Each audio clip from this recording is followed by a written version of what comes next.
হতে পারবে না, আস্তে আস্তে লোক হয়ে যাবে। রামকৃষ্ণদেবের কেউ নেই, ওই দৌহিত্র বংশ বোনের ফ্যামিলির অমুকের তুমুক করে এখন একটু টিমটিম করছে, কিছুদিন পরে দেখা যাবে সেটাও নেই, এরকম। যাই হোক, তা ওইটা যেটা হচ্ছিল কি, যে স্থূল শরীর সূক্ষ্ম শরীর, কারণ শরীর, হ্যাঁ ওইটার মধ্যে কি মানে আত্মা, আমি বললেন আত্মা, যে স্থূল শরীরটা চলে গেছে, ঠিক আছে, কিন্তু সূক্ষ্ম শরীর আছে, কারণ শরীর আছে, আত্মা আছে। এইটা এবার আত্মা যদি থাকে, হ্যাঁ, এবার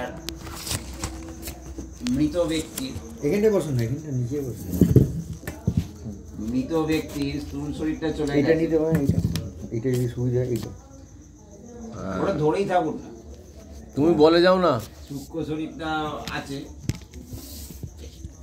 কারণ শরীরটা আছে, তার আত্মাটা আছে, আমারও আত্মা আছে, বাচ্চাদেরও আত্মা আছে, তাহলে দেখ একটা আত্মা আলাদা আলাদা হয়ে যাচ্ছে। যেভাবে স্থূল শরীরটা আলাদা হচ্ছে, সূক্ষ্ম শরীরটা আলাদা হচ্ছে, কারণ শরীরটা আলাদা হচ্ছে, ঠিক সেইভাবে আত্মাটাও আলাদা হয়ে যাচ্ছে। Different different human being, different different living particle, সেটা তো হচ্ছে, সেটাই কি আত্মা তো ডিফারেন্ট না, আত্মা তো একটাই। কে বলেছে? এখানে কোন আত্মার কথা বলা হয়? জীবাত্মা, জীবাত্মার কথা বলা হয়। কিন্তু অ্যাকচুয়াল তো জীবাত্মা আর পরমাত্মা তো আলাদা না, ওটা বোঝানোর সুবিধার জন্য। আরে বোঝানোর জন্যই তো, এখন তো আলাদা।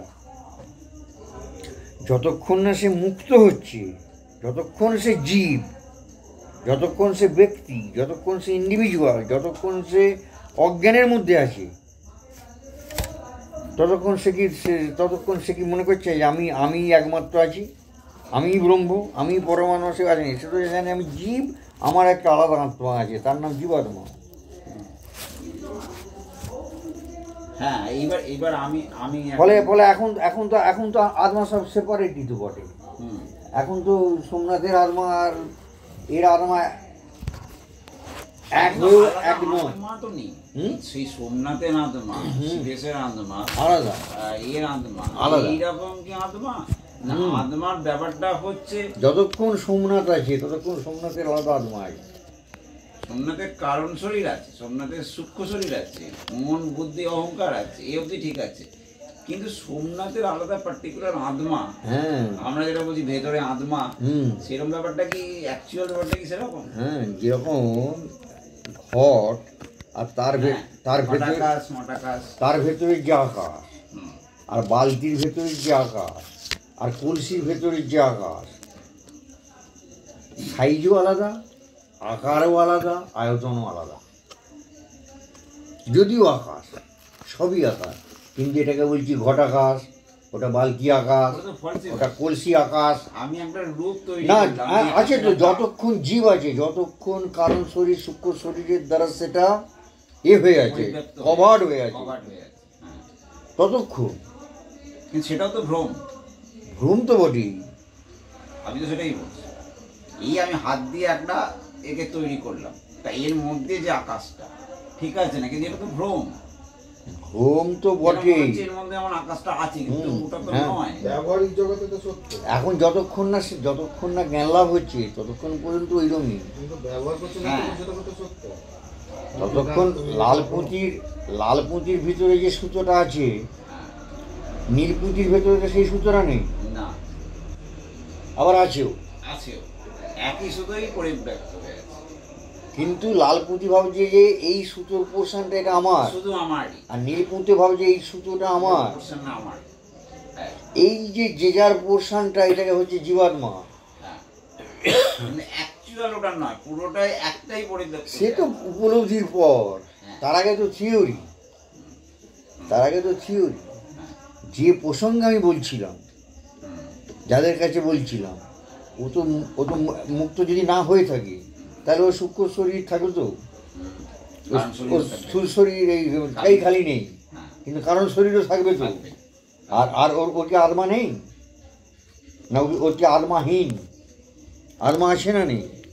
আর এই কারণ আত্মাতেই তো সব বিরাজ করছে, এই জড় বলুন, জীব বলুন, যা কিছু আছে। আমার জানা দরকার নেই, আমি বলছি ওর particular ও। ওর কারণ শরীর এবং সূক্ষ্ম শরীরটা হুম, কিসের ওপরে দাঁড়িয়ে আছে?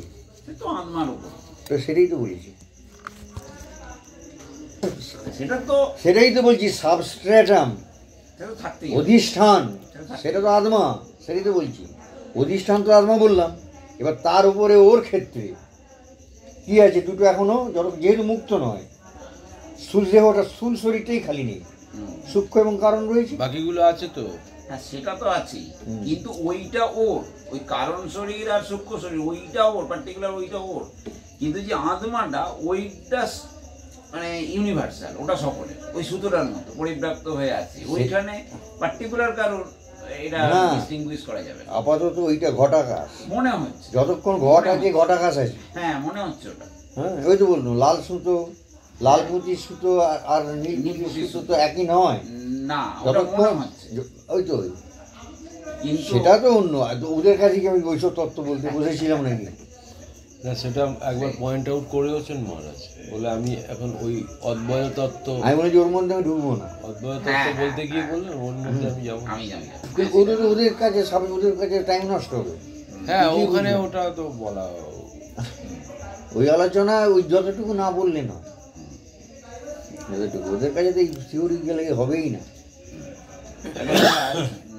আজকে একটা কোশ্চেন ভেবে এসেছি, সেটা হচ্ছে এই যে ঘটাকাশ থিওরি রয়েছে, ঘটাকাশ, মঠাকাশ, তারপরে আপনার প্রতিবিম্ববাদ, হ্যাঁ এই সূর্য প্রতিবিম্ব হচ্ছে আয়নার মাধ্যমে, এটা করছে এইরকম মানে জীব সৃষ্টি হচ্ছে প্রতিবিম্ববাদ।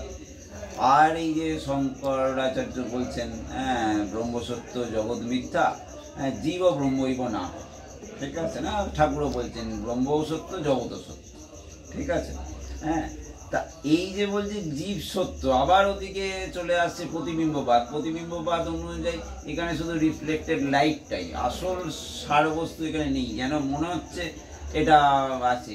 হ্যাঁ আপনিও যেটা বলেছেন, এটা স্বপ্নের একটা জগৎ চলছে, স্বপ্নের মধ্যে দিয়ে আমরা বিচরণ করছি, অ্যাকচুয়াল ব্যাপারটা নেই। তাহলে আসল গুরুতত্ত্বটা কি? আত্মার কনসেপ্ট। ব্যাপারটা হচ্ছে জানতে চাইছেন কি? ক্লিয়ার করে বলুন প্রশ্নটা। ওইটাই প্রশ্ন হচ্ছে যে এই যে আমরা বলছি ঘটাকাশ মঠাকাশ এই একটা তত্ত্ব আছে, আবার আছে রিফ্লেক্টেড হচ্ছে, ঠিক আছে না, প্রতিবিম্ববাদ, ঠিক আছে না। আবার আছে আপনার ওই পঞ্চদশী অনুযায়ী আপনার আছে যে দুটো মিশ্রণ হয়ে যাচ্ছে, অনন্য অধ্যাস হচ্ছে, এই হচ্ছে, হ্যাঁ এই যে ব্যাপারটা হচ্ছে। আবার এই শঙ্করাচার্য বলছে ব্রহ্মসত্য জগৎ মিথ্যা, ব্রহ্মসত্যই জগৎ মিথ্যা। তারপরের লাইনে বলছে জীব ও ব্রহ্মৈব না, বলে জীব ব্রহ্ম ছাড়া অন্য কিছু না।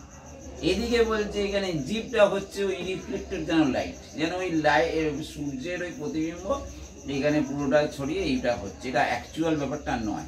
হ্যাঁ আবার ঘটাকাশ অনুযায়ী ওই ব্যাপারটা হচ্ছে, ঠিক আছে। আবার বলছে জীব ও ব্রহ্মৈব না। যাতে তিনটে কথার মধ্যে কোনটা কমন, মানে এতগুলো কথা বললে তার মধ্যে একটা কিন্তু কমন আছে, সেটা কি? তাহলে তো উত্তর পেয়ে যাবে। এতগুলো কথা বললে, এতগুলো কথার মধ্যে একটা কিন্তু কমন আছে। কমন তো খুঁজে পাচ্ছে না। কমন খুঁজে পাচ্ছে না, কমনটা পেলেই তুমি উত্তরগুলো পেয়ে যাবে। প্রত্যেকের সঙ্গে তো কোনোটাই আলাদা নেই, নেগেটিভ পে করছে, কোনোটাই নেই। আপনি শঙ্করাচার্যের কথাটাই শুনুন, ব্রহ্মসত্য জগৎ মিথ্যা, ব্যাস ঠিক আছে, ব্রহ্মসত্য হ্যাঁ জগৎ মিথ্যা। ব্যাস। তারপরে লাইনে আসছে কি জীব ও ব্রহ্মৈব না পড়ো, তাই জীব ব্রহ্ম ছাড়া অন্য কিছু নাই, তাই জীবটা তো জগৎই, তাহলে জগৎটা মিথ্যা হলো কি করে? আবার ঠাকুর বলছে ব্রহ্মও সত্য জগৎও সত্য। আবার ওদিকে প্রতিবিম্ববাদ অনুযায়ী রিফ্লেক্টেড লাইট, হ্যাঁ মানে এটা আসল লাইট নয়, আমরা ওই আয়নাটাকে মনে করছি ঈশ্বর, আসল ঈশ্বরটা ওই সূর্য। কমনটা কি পেলে? কমন কিছু পেয়েছে কি? কমন এখানে ব্রহ্মসত্য, কমন এখানে আছে যে একটা কিছু আছে। হ্যাঁ প্রতিবিম্ব মানে একটা বিম্ব আছে, তার একটা প্রতিফলন আসছে। হ্যাঁ আকাশ রয়েছে, একটা আকাশ রয়েছে, সে ঘট একটা আসছে, কমন, এক কমন। ব্রহ্ম সত্য, জগৎ মিথ্যা, ব্রহ্ম একটা কমন। সেটা তো আছে, আমি তো তার মানে কমন একটা জিনিস রয়েছে, সেই একটা জিনিসটা কি? ব্রহ্ম। তাহলে সেইটাই তো সব জিনিসে সে একই কথা বলছে। না না, ও প্রশ্নটাও নিজে গুলিয়ে ফেলছে, বোঝা যাচ্ছে না। মানেটা বুঝতে পারছি না বলেই ওই জন্য বলাচ্ছে। প্রত্যেকটা কথাই কিন্তু এক অর্থ, শুধু আচ্ছা, তিনটে শব্দগতভাবে বিষয়ে তিনটে আলাদা আলাদা করে মানে করলেই তো পরিষ্কার হয়ে যাবে। না না, তুমিই তো জানো, আমাকে বলতে হবে কেন? তিনটে বিষয়ই তিনটে আলাদা আলাদা করে ভাবলেই তো ক্লিয়ার হয়ে যাবে। তিনটে বিষয় তুমি তিনটের সঙ্গে এক করতে পারছো না, তাই তো? যেখানে বলছে জগৎ ব্রহ্ম সত্য, জগৎ মিথ্যা, জীব ব্রহ্মৈব না পড়ো, তো জগৎ তো মিথ্যাই, জগৎ তো মিথ্যা বলতে প্রবাহকারে সত্য, আর এটা অনিত্য, তাহলে তো মিথ্যাই। মিথ্যা। এদিকে বলছে জীব ব্রহ্মৈব না পড়ো, হ্যাঁ। জীব তো জীব যদি ব্রহ্ম ছাড়া এক জীব ব্রহ্মৈব না পড়ো মানে একমাত্র ব্রহ্মই আছে, আর কিছু নেই। জীবটা তো জগতেরই অন্তর্গত। আমি প্রথমে কন্ডিশন অ্যাপ্লাই করে দিলাম যে জগৎটা মিথ্যা। আবার তুমি জগৎটাকে আনছো কেন? ব্রহ্মই সত্য, আর কিছু সত্য নয়, ব্রহ্মই একমাত্র আছে। হলো ওই কথাটাই ওইটা পরেরটা জোর দিয়ে বলছে। পরের লাইনে গেল জীব ব্রহ্মৈব না পড়ো, জীব ব্রহ্ম ছাড়া অন্য কিছু নয়। একজন লিখেছে, গুলিয়ে ফেলছো। একজন লিখেছে তত্ত্বমসি বিষয়ে জানতে চাই, একটা হাই স্কুলে সেখানে লিখেছে তত্ত্বমসি বিষয়ে জানতে চাই, লিখে দিয়ে খালাস। তত্ত্বমসি মানে ওই এ বাক্য, মহাবাক্যটা সম্বন্ধে জানতে চাইছে না আপনার তত্ত্বমসি পত্রিকা সম্বন্ধে জানতে চাইছে? মহাবাক্য সম্বন্ধে। টিচার হাই স্কুলে ও ওই বিষয়টা উপরে। যাক, তারপরে কি হলো তাহলে? হ্যাঁ বল। ওই তো জগৎ তো মিথ্যাই, আর ব্রহ্মই একমাত্র আছে, ওইটাই সত্য। তাহলে তো মিটে গেল। জীব তো সত্য হলো। আরে জীব, না না, ওটার অর্থটা করো, জীব ব্রহ্মৈব না পড়ো, জীব ব্রহ্ম ছাড়া আর কিছু নয়। হ্যাঁ, তার মানে তো ব্রহ্মই আছে, আর তো কিছু নেই। প্রশ্ন সেটা নয়, ওর প্রশ্ন হচ্ছে ওইখানে বলছি এইটা, এই প্রতিবিম্ববাদে এখানে এইটা বলছি, আবার ঘটাকাশের মধ্যে আবার এইটা বলছি, অথচ ওইখানে আচার্য শঙ্কর কেন বলছে যে জীব ব্রহ্ম, জীব ব্রহ্মই বন্ধ, এই তো ঠিকই। তাই তো, আমি ওটা বুঝতে পেরেছি, কিন্তু আমার ও বলতে চাইছি যে প্রতিবিম্ব সূর্য তো পবিত্র সূর্য নয়। হ্যাঁ, তাহলে জীবকে বোঝাতে তুমি প্রতিবিম্বের উদাহরণ, প্রতিবিম্ব বললে, হ্যাঁ প্রতিবিম্ব বললে, আবার তুমি বলছো যে না প্রতিবিম্ব নয় বিম্ব। একবার বলছো তুমি প্রকৃত সূর্য, একবার বলছো যে না তুমি হচ্ছে প্রতিবিম্ব সূর্য। এই দুটো কথাই তো আমার শাস্ত্র বলছে, জীবের ক্ষেত্রে প্রয়োগ করছে। একবার বলছে তুমি প্রতিবিম্ব সূর্য মানে রিয়েল সূর্য নও, তাহলে এইটা ঠিক না? যখন বলছে তুমি ব্রহ্ম, তার মানে তুমি প্রকৃতই তুমি প্রকৃত সূর্য, এইটা ঠিক। ব্রহ্ম বললে ব্রহ্ম বলো, আবার কখনো তুমি বলছো যে না তুমি আকাশ নও তুমি ঘটাকাশ, তুমি আকাশ নও তুমি ঘটাকাশ। কখনো বলছে তুমি প্রতিবিম্ব, তুমি প্রকৃত সূর্য নও। হ্যাঁ, কখনো বলছে জগৎ মিথ্যা, আবার তাহলে জগতেরই তো জগৎ মানে কি জীব ভিন্ন নয় তো, জগতের মধ্যে তো জীবও আছে, জীবকে টিপকে জীব জ্বর সব নিয়ে তো জগৎ। তাহলে সেই জগৎ যদি মিথ্যা হলো তাহলে জীবও মিথ্যা, জগৎ যদি মিথ্যা তাহলে জীবও মিথ্যা। আবার তুমি বলছো না জীব মিথ্যা নয়, জীব হচ্ছে ব্রহ্ম, অন্য কিছু নয়। তাহলে জীব অন্য কিছু নয় কেন বললে? একবার জীব তো অন্য কিছুই, জীব জীব, ব্রহ্ম ব্রহ্ম। ব্রহ্ম সত্য ঠিক আছে, কিন্তু জগৎ যেহেতু মিথ্যা তো জীব মিথ্যা, জগৎ যেহেতু মিথ্যা জীবও মিথ্যা। তুমি কিন্তু বলছো না জীব, একবার বলছো মিথ্যা, একবার বলছো জীব সত্য। জীব যদি ব্রহ্ম হয় তাহলে, আর ব্রহ্ম যদি সত্য হয় তাহলে জীব ইজকাল টু সত্য, ব্রহ্ম ইজকাল টু সত্য, আবার জীব ইজকাল টু ব্রহ্ম। তার মানে অতএব জীব ইজকাল টু সত্য, অতএব জীব ইজকাল টু ব্রহ্ম, অতএব জীব মিথ্যা নয়, অতএব জগৎ সত্য। এইটা হচ্ছে প্রশ্নটা।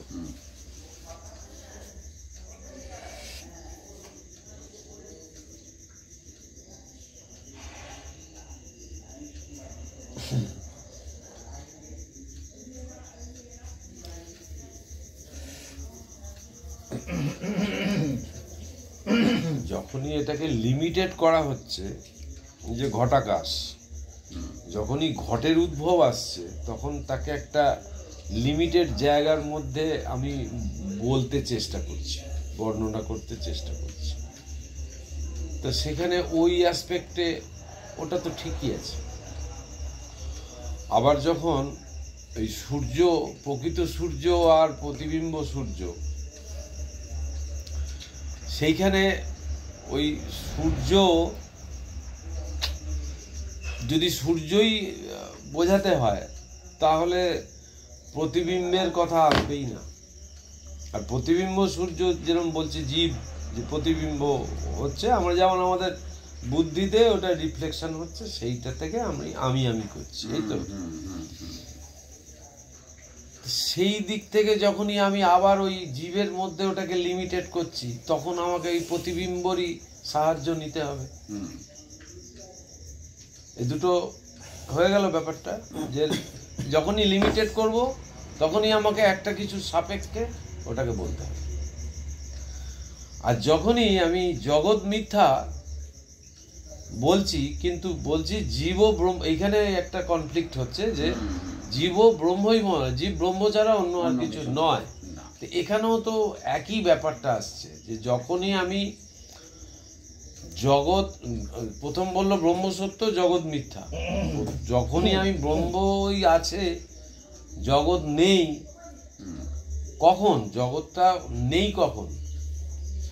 যখন আমি নিজেকে নিজে মানে বোধে হচ্ছে, যখন তখন তো আমার সামনে আর দুই নেই না। তাহলে জীব ব্রহ্মৈব না পড়ো কেন হবে না?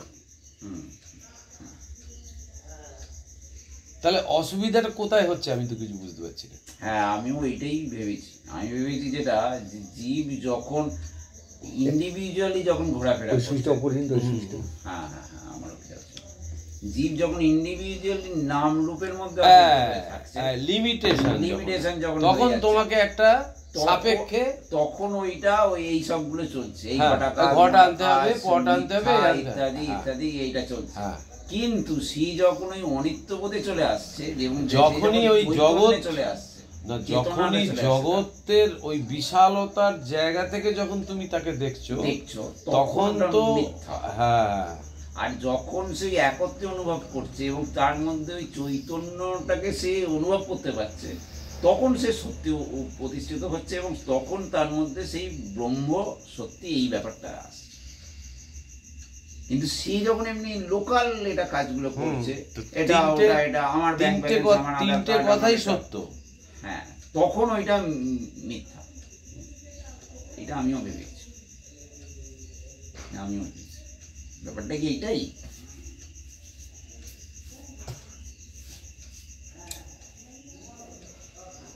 অ্যাকচুয়ালি হচ্ছে জীব মানে কি? জীব মানে কি? যার মধ্যে জীবত্ব আছে তাকে আমরা জীব বলি। জীব কাকে বলছি না, যার মধ্যে জীবত্ব আছে তাকে বলছি জীব, এক্সিস্টেন্স। এই যে জীবত্ব, এই জীবত্বটা স্বরূপ নাকি এটা আগন্তুক ধর্ম? গরম জল, এই যে গরমটা, এই যে হিট, এই যে তাপ, এটা কি জলের স্বরূপ নাকি আগন্তুক ধর্ম? আর আগুন স্বয়ং ফায়ার, তার যে হিট, তার যে তাপ, সেইখানে তাপটা আগন্তুক না স্বরূপ? এই জীবত্ব যতক্ষণ আছে আমরা তাকে জীব বলছি, জীবত্ব আছে তাই জীব। জীবত্ব না থাকলে স্বরূপ, জীবত্বটা স্বরূপ না জীবত্বটা আগন্তুক, এটাই বেদান্ত অ্যানালিসিস করে দেখাচ্ছে যে তুমি কি জীব? না, আমি জীব। কী করে তুমি বুঝলে তুমি জীব? কেন, আমার একটা শরীর আছে, আমার একটা নাম আছে, আমার একটা রূপ আছে, আমি চাকরি করি, বাকরি করি, আমি ছেলে, আমার বয়স এত, আমার এই তো, এইভাবে বলবো তো। এইখানেই বেদান্ত দেখিয়ে দেবে এগুলো সব যে তুমি নিজেকে হিপনোটাইজ করে ফেলেছ, তুমি নিজেকে হিপনোটাইজ করে ফেলেছ। সিংহের বাচ্চা তুমি, কিন্তু ভেড়ার দলে বড় হয়েছ। তাই জন্যে তুমি ছোটবেলা থেকে ঘাস খেয়েছো ওদের সঙ্গে, আর ব্যাবা করে ডাকাটাই শিখেছ। কিন্তু চলো নদীর ধারে আমার সঙ্গে, হ্যাঁ, ও দেখানো প্রতিবিম্বে দেখো, তোর ছায়া আর আমার ছায়া দেখ। তাতেও যখন কাজ হচ্ছে না, খানিকটা কাঁচা মাংসর মুখে ঢুকিয়ে দিল রক্ত সমেত। রক্তের স্বাদ যখন গেল, তখন ওর যে ঘুমিয়ে থাকা যে সিংহত্ব, ওই ঘোর কেটে গেল। অরিজিনাল যে জিনিস, ও তো সিংহ বরাবরই আছে। ও কি মেষ হয়ে গেছিল? কিন্তু ও মেষ ভেবে ওর ভেতরে মেষত্ব, মানে এই ভাষায় ও আরোপ করেছিল, ওইটা আগন্তুক হয়ে গেছিল for the time being, hypnotised হয়ে গেছিল। আমরা নিজেকে জীব ভেবে ভেবে ভেবে ভেবে জন্মান্তরে অনাদি বলছে, এই অজ্ঞানতে মায়া অনাদি, নিজেদেরকে একটা সীমাবদ্ধ করছে ভেবে ভেবে এই জীবত্ব করতে করতে করতে শিব নিজেকে জীব ভাবছে। সে শিব ভুলে মেরে দিয়েছে, জীব ভাবছে। এইখানে গুরু, এইখানে আচার্য, এইখানে শাস্ত্র চেনাচ্ছে বেদান্তের হ্যামারিং দিয়ে ওর ঘোর কাটাচ্ছে। ওই যে বরাহ অবতারের ঘটনাটা কথামৃতে ঠাকুর যে তোমার এই যে জীবত্ব, হ্যাঁ, এটা তোমার ভুল। ওইখানেই বলছে, আরে বেটা, জীব ব্রহ্ম হইব না পড়ো। জীব কোথায় পেলি এখানে? তুই জীব করতে গেল আবার এর মধ্যে জীব বলেই কিছু নেই। ঠাকুর বললেন, পেঁয়াজের খোসা ছাড়াও, দেখো শ্বাস ফাঁস পাও নাকি। এই যে আমি আমি আমি আমি করছো, আমি সোমনাথ বলছো, কোথায় সোমনাথ আছে খুঁজে বার করো। যেই ছাড়াতে লাগলেন, শাস্ত্র বেদান্ত অনুযায়ী নেতি প্রসেস যে অ্যাপ্লাই করে দিলে, টোটাল খোসার পর খোসাই বেরোচ্ছে। কোথাও কোনো সোমনাথ নেই। ওটাকে পাওয়াই যাবে না, যেন মনে হয়েছিল। এটা একটা আইডিয়া। জীব এটা একটা ভাবনা, কোথাও নেই, আছে কেবলমাত্র আপনার ভাবনায়, আপনার কল্পনায়। কিন্তু অ্যাকচুয়ালি জীব বলে কোথায় আছে কেউ আজ পর্যন্ত দেখাতে পারবে? এবং এটা অনেকটা ওই সেই আপনার ওই বুদবুদের মতো খানিকটা, ভেতরে হাওয়াটা আছে আর ওপরে বুদবুদের উপরে বিভিন্ন রঙের খেলাটা চলছে। এটা আরো ভালো বোঝা যায় যখন আপনার ওই সার্ফের যে ওইগুলো ওই ফুঁ দিয়ে ফোলায় ওই বুদবুদ ওইগুলোকে, ওইটার মধ্যে ভেতরে পুরোটাই হাওয়া, হ্যাঁ, ওপরে একটা সূক্ষ্ম একটা, ওপরে একটা জলের একটা, তার উপরে বিভিন্ন রঙের একটা খেলা চলছে, প্রচুর একটা, ফাট করে ফেটে গেল মা, কিছুই নেই। হ্যাঁ, এই জীব ব্যাপারটা হচ্ছে, আমি যদি এখন আপাতত ধরে নিই যে এই সৃষ্টিটা হয়েছে একটা সময়, ধরে নিচ্ছি যে এই সৃষ্টিটা একটা সময় হয়েছে, তাহলে সৃষ্টির শুরুতে, হ্যাঁ, যেটা উৎস, যেটা সোর্স, স্টার্টিং পয়েন্ট, বিজ্ঞানের ভাষায় সেটাকে বলছে সিঙ্গুলারিটি, একটা বিন্দুর মতো, যেখানে টোটাল ব্যাপারটা কনডেন্সড হয়ে আছে, ঘনীভূত হয়ে আছে, সেটা বাস্ট করেছে বিগ ব্যাং। এটা হচ্ছে বিজ্ঞানীরা দিক।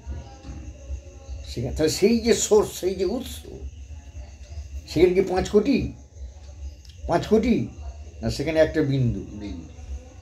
এই করতে করতে করতে করতে যত বৈচিত্র্য আছে, বৈচিত্র্য কমতে দেখা গেল যে শক্তি আর ম্যাটার, তারপরে সে দুটোতে নামলো, এই দুটোকে করতে করতে দেখছি এই দুটো আবার দুটো নয়, একটাই এনার্জি ম্যাটার হচ্ছে, ম্যাটারই এনার্জি হচ্ছে। একটার সাথে হ্যাঁ, দ্রুত ওটা ম্যাটারই এনার্জি হচ্ছে, এনার্জি ম্যাটার হচ্ছে। এই করতে করতে আবার ম্যাটারকে খুঁজতে খুঁজতে আজ অবধি ম্যাটারকে পাইনি গো। ম্যাটার বলে কিছু পাওয়া যায়নি, তরঙ্গ পেয়েছে খালি ফিল্ড। এই ফিল্ড আবার দেখছে মাত্র 4টে ফিল্ড। একটা হচ্ছে গ্র্যাভিটেশনাল ফিল্ড, একটা ইলেকট্রোম্যাগনেটিক ফিল্ড, একটা স্ট্রং ফিল্ড, একটা উইক ফিল্ড। এই 4টে ফিল্ড আবার 4টে নয়, বলছে এটা একটা ফিল্ডেরই 4টে রূপ, তাকে বলে ইউনিফাইড ফিল্ড। তাহলে বিজ্ঞানও একত্রে পৌঁছানোর চেষ্টা করছে। আর আমাদের শাস্ত্রও বলছে যে ওইটা একটাই, যত বা ইমানি ভূতানি জ্ঞায়ন্তে যেন জাতানি জীবন্তি যত পরন্তভি সংবিশন্তি, যেখান থেকে সমস্ত ভূতবর্গ এসেছে, যার দ্বারা সাপোর্টেড হয়ে বেঁচে আছে, আর শেষে যাতে গিয়ে মার্চ করে যাবে, যাতে মিশে যাবে। তাহলে সেই কেবল সেটাই আছে। এইবারে সেটা ম্যানিফেস্টেড হয়ে বৈচিত্র্য হচ্ছে, অভিব্যক্ত হয়ে বহুভাবে বহু হচ্ছে, প্রতিভাত হচ্ছে। কিন্তু জিনিসটা তো সেইটাই, তারই তো বহু রূপ। তাহলে সেইটার নাম আমরা যদি ব্রহ্ম দিয়েছি, তাহলে এই যে এই রূপ, বহু রূপ, কার রূপ? সে তারই বহু রূপ। তাহলে যত জীব সেগুলো কার, কি আসলে? তার যে সেন্স, তার যে স্বরূপ, তার যে সত্তাটা, সেটা কি? সেটাই তো, সেটাই বহু হয়েছিল। সেই হিসেবেও জীব ব্রহ্ম না বলে।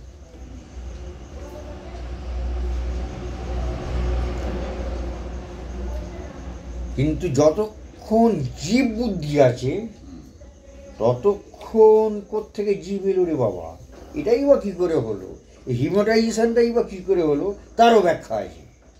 তখন ব্যাখ্যা দিতে গিয়ে ওই প্রতিবিম্ববাদ, তারপর এই ঘটাকার, অমুক, এইসব বিভিন্ন রকম উদাহরণ দিয়ে বোঝাবার চেষ্টা করা হয়েছে যে তোমার এই জীব ভ্রমটাই বা কী করে হলো। এই যে অধ্যাস, অধ্যাস মানে কি? আরোপ, সুপার ইম্পোজিশন। তুমি এটা আরোপ করছো, তুমি নিজেকে জীব ভেবেছো। হ্যাঁ, আর এই এর পরবর্তী তাহলে রেমেডি অপবাদ, অধ্যারোপের কে যে হাটেই দেওয়া, তাকে বলে অপবাদ। সংস্কৃতি মানে টার্মিন, একটা পরিভাষা, মানে এইটাকে সরিয়ে দেবো। তুমি যে ভাবনাটা ভেবেছো এটা ভেবো না, বিপরীত ভাবনা। তুমি যেটা অ্যাকচুয়াল ওইটা ভাবো, তাকে বলে স্বরূপ চিন্তন। স্বরূপ চিন্তন, তুমি অ্যাকচুয়াল যেটা ওইটা ভাবো। হ্যাঁ, ওই যে হরিশ্চন্দ্র শৈব্যায়ামের উদাহরণ দিই না, হরিশ্চন্দ্রের অভিনয় করে লোকটা প্রত্যেকবারেই, যখনই হয়, যেখানেই যা হয়, ও হরিশ্চন্দ্রের রোল করে। এবং 20 বছর 30 বছর করার পরে একদিনের অভিনয়ের পরে ভীষণ মন খারাপ করে গ্রিন রুমে বসে আছে। সবাই রং চং তুলে ফেলেছে, ধোয়া হয়ে গেছে, এবার ফিরে যাবে বাসে চেপে, ও কিন্তু নড়েনি। ঈশ্বরের মন কী হলো রে তো, অনেকক্ষণ কী হয়েছে বল, আমাদের কাছে বল। বলতে হাউ হাউ করে কাঁদছে। কী হলো? বলছে আমার ছেলেটা মরে গেল, আমার ওরকম সুন্দর ছেলেটাকে সাপে কামড়ে মরে গেল। কে মরেছি? কেন? রোহিত আসছো, তোমরা দেখলে না? হ্যাঁ, পুরো অ্যাডপ্ট করে ফেলেছে, ভেতরে ঢুকে গেছে পুরো। তা বলছি শৈব্যাকে আমি অত কষ্ট দিলাম? হ্যাঁ, আমার ছেলেকে পড়াও বলে আমি আমার স্ত্রীর কাছ থেকে টাকা চাইলাম, শৈব্যা কোথায় গেল? পাগলের মতো হচ্ছে। দারুণ উদাহরণ। তখন এরা সবাই বারবার বলছে, আর কি রে তোর মাথা খারাপ নাকি, তোর সব তো অভিনয় হয়েছে না, কি বলছো? মানে ওর একাকার হয়ে গেছে। 30 বছর ধরে সিরিয়াসলি ওই অভিনয় করে হরিশ্চন্দ্রই হয়ে গেছে করতে। একদম। আর এরা যত বলছে, ওরে তুই তো বিমল, কি হচ্ছে বিমল ঘোষ। আরশোলা গুবরে পোকার চিন্তা করতে করতে গুবরে পোকাই হয়ে যায়। এখন প্রশ্ন হচ্ছে যে ও ও হরিশ্চন্দ্র নাকি ও বিমল ঘোষ, বিমল ঘোষ। নাকি দুটোই একসঙ্গে? একই সঙ্গে বিমল ঘোষ, একই সঙ্গে হরিশ্চন্দ্র। ওটা না, অভিনয় ও করছে। যখন হরিশ্চন্দ্রকে আরোপ করছে তখন হরিশ্চন্দ্র হয়ে যাচ্ছে, আর যখন হরিশ্চন্দ্র থেকে বেরিয়ে যাচ্ছে তখন বিমল। দুটো একসাথে হতে পারে না। দুটো ব্যক্তি নেই। না একই ওখানে কি দুটো ব্যক্তি আছে? না, একই ব্যক্তি। কোনো কালে কি ও হরিশ্চন্দ্র? না ও তো হরিশ্চন্দ্র নয়। না, ওই রকম যেন অভিনয় করছে। ও তো বিমল ঘোষ বরাবর, এবং বরাবর একটা ব্যক্তি আছে, দুটো ব্যক্তি নেই, না, জীব নেই, ব্রহ্মই কেবল আছে। আমরা জীব ভাবছি। আর এই যে ভিন্নতাটা দেখছি, এটা একটা মায়ার প্রভাব। ইলুশন, মায়ার প্রভাব তো বটে। আর স্বামীজির রাজ্য এই জ্ঞানযোগে ওই রাজার ভিখারি সাজার অভিনয়ের গল্পটা আছে না, যে একজন রাজাকে যদি ভিখারির অভিনয় করতে দেয়া হয়, সে যে অভিনয়টা করে, আর একটা ভিখারি প্রকৃত, সে প্রকৃত ভিখারি, তার সঙ্গে তফাৎটা কোথায়? এটা স্বামীজি ওখানে দেখিয়েছে জ্ঞানযোগে। আমরা প্রকৃতই রাজা, কিন্তু আমরা ভিখারি। না ওই কোশ্চেনটা তাহলে হয়েছে তো, আর নেই তো, না, ওই কোশ্চেনটা গেছে তো। বিভিন্ন যে করতে করতে না। গেছে। আচ্ছা, এইবার একটা ওখান থেকে